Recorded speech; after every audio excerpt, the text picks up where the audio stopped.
Hi, my name is Liz, and we farm in Wiltshire, and I love talking about farming, particularly also about Brexit and politics.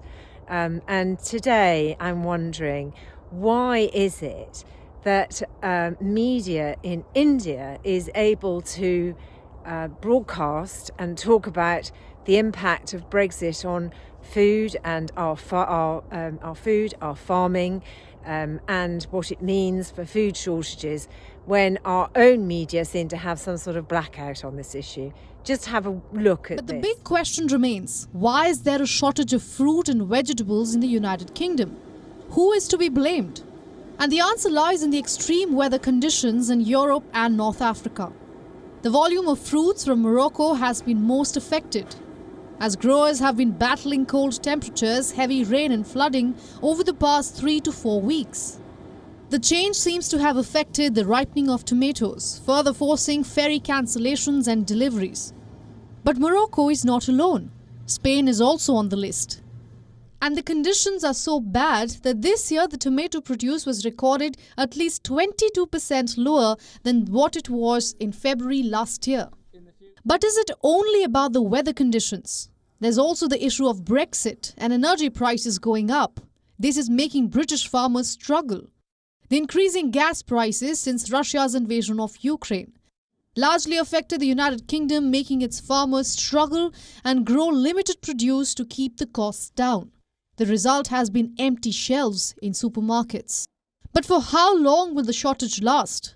Will the UK be able to recover from this crisis?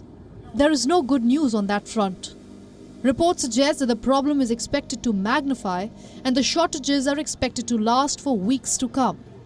However, in the meantime, chains of supermarkets are in touch with farmers and are doing everything to ensure that customers are able to access a wide range of fresh produce. The ongoing crisis has pushed the British government under the radar. While some criticise the government for failing to protect the UK farmers from rising energy costs, the Farmers' Union took a dig at the British Royals and said that the Royal Botanic Gardens were better protected than the vegetable growers themselves. Bureau Report, WION, World is One. So there you have it. The problems with food are definitely because of Brexit. No other country in the EU is having food shortages. Only in Britain do we have food shortages.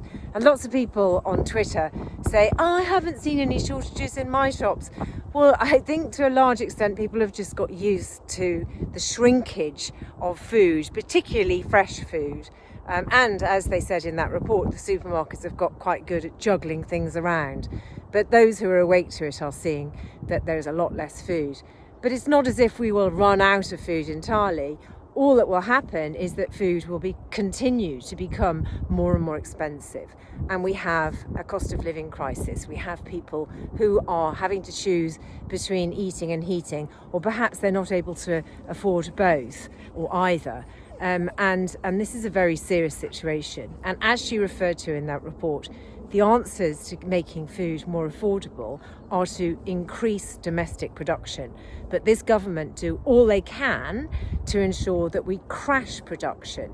Even with the Windsor Framework, now we have the government over interpreting what is required, and they're rolling out the not for EU labelling across all goods.